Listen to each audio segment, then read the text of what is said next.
Fala pessoal, tudo bem? Bom dia, beleza?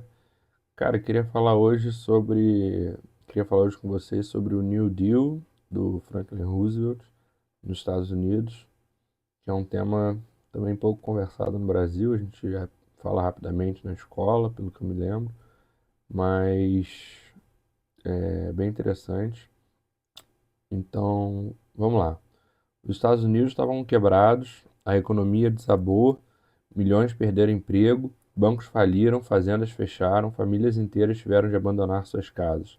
Esse era o cenário dos Estados Unidos em 1933, pós-crise de 1929. Quando Franklin Delano Roosevelt assumiu a presidência, é, quando assumiu a presidência. E é nesse ambiente de caos que nasce o New Deal, um conjunto de medidas que mudou a forma como o Estado americano se relaciona com a economia e com a própria ideia de bem-estar social. O partido, o ponto de partida é simples. O governo precisava agir porque o mercado sozinho tinha entrado em colapso.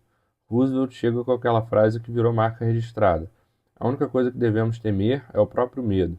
Ele queria transmitir confiança, mas ao mesmo tempo sabia que só discurso não resolvia nada. Era preciso virar a chave.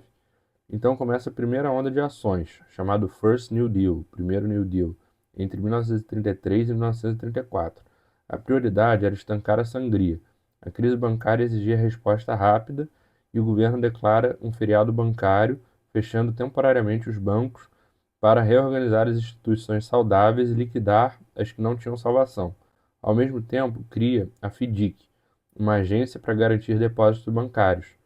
Isso foi crucial porque o pânico das pessoas correndo para sacar tudo estava destruindo o sistema. Essa FDIC é como se fosse o FGC brasileiro, o Fundo Garantidor de Crédito. Outro problema dramático era o desemprego. Como reaquecer a economia se ninguém tinha trabalho? É aí que surgem programas gigantescos de obras públicas. Estamos falando de milhões de empregos criados para construir pontes, estradas, escolas, barragens, etc. A Civilian Conservation Corps, por exemplo, botou jovens para trabalhar em reflorestamento e preservação ambiental. Já a Public Works Administration e a Works Progress Administration fizeram infraestrutura pesada. Esses programas não só deram renda imediata, como também deixaram um legado físico no país. Na agricultura, a situação era ainda mais delicada. O Dust Bowl, aquela tempestade de poeira que devastou o meio-oeste, tinha destruído colheitas e arruinado milhares de agricultores. O governo responde com a Agricultural Adjustment Administration, que pagava para reduzir produção e tentar equilibrar preços. É uma solução meio contra-intuitiva, mas funcionava no curto prazo. Ao diminuir a oferta, os preços subiam e os fazendeiros conseguiam sobreviver. E tem ainda o lado social. Pela primeira vez na história americana, o governo federal assume um papel ativo na proteção das pessoas mais vulneráveis.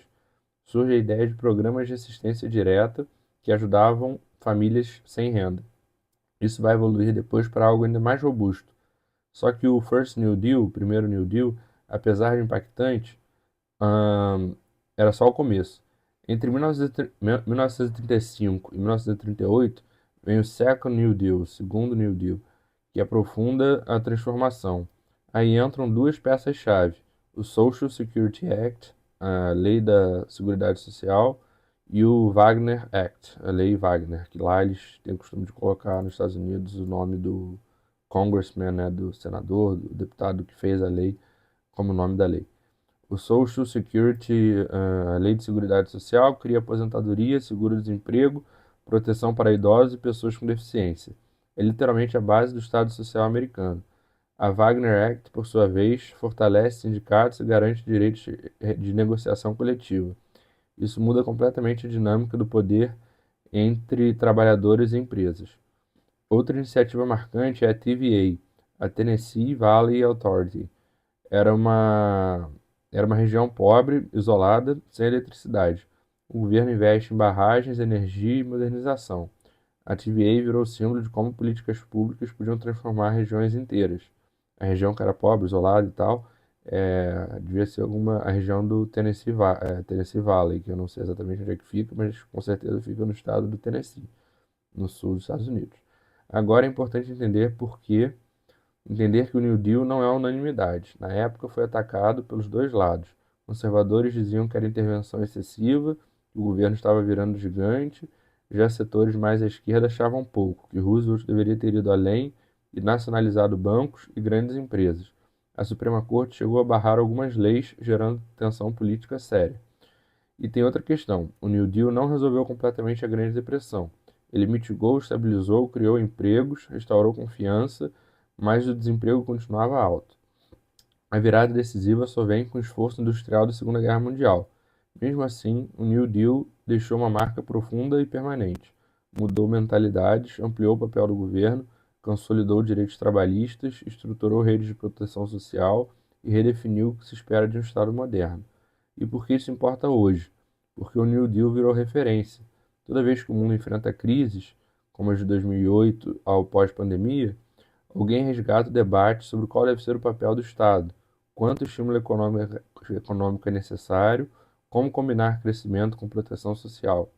O New Deal virou símbolo de que, em momentos extremos, políticas públicas ousadas podem redesenhar uma sociedade inteira. No fim das contas, falar sobre o New Deal é falar sobre a coragem política de enfrentar uma crise gigantesca. É também falar sobre limites, erros, acertos e sobre como decisões tomadas ali nos anos 1930 moldaram o século XX inteiro. Roosevelt não só guiou o país para fora da depressão, mas redefiniu o contrato social americano. Ele mostrou que o governo podia ser instrumento de reconstrução, inovação e esperança num cenário de devastação. E é exatamente isso que faz o New Deal continuar vivo, não como nostalgia, mas como pergunta permanente. Quando tudo desmorona, qual o tamanho da responsabilidade coletiva? E até onde um governo pode e deve ir para reconstruir um país? A gente viveu muito isso na pandemia, né? Com a polarização política no mundo inteiro. Um lado dizendo que a obrigação de ficar em casa era uma ditadura, o outro lado dizendo que ficar em casa era uma obrigação moral e social das pessoas para proteger as outras pessoas. Então, até que ponto o governo pode e deve se posicionar para para garantir a proteção coletiva, a responsabilidade coletiva.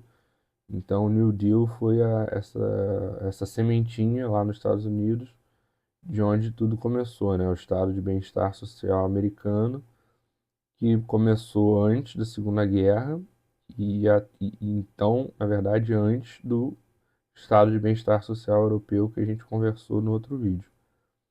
Embora já tivesse constituições